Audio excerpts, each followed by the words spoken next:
আজকে অ্যামাজন থেকে এই সবজিগুলো অর্ডার দিয়ে দিলাম, কারণ দিল্লি গুরগাঁওতে বাইরে যাওয়া এই বৃষ্টির মধ্যে অসম্ভব।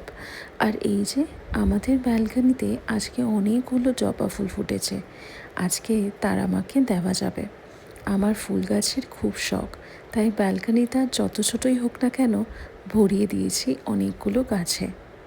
গুরগাঁও দিল্লিতে প্রায় রোজই বৃষ্টি পড়ছে, কিন্তু ওয়েদারটা ভীষণ সুন্দর। হালকা একটা ঠান্ডা হাওয়া দিচ্ছে, মনে হচ্ছে যেন কলকাতাতেই আছি আমরা।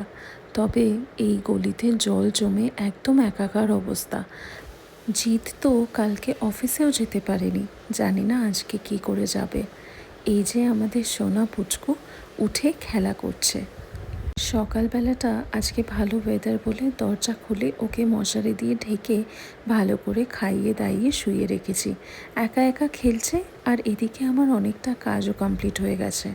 আমাদের এই ছোটোবেলার কথা মনে পড়ে গেল এই বাচ্চাটিকে দেখে। জল জমে গেছে আর রাস্তার মধ্যে ও খেলে বেড়াচ্ছে। এত জোরে বৃষ্টি হচ্ছে কদিন ধরে, ওয়েদার যতই ভালো হোক না কেন আমাদের কাজকর্ম অনেকটাই থেমে গেছে। যাই হোক, তোমরা সবাই ভালো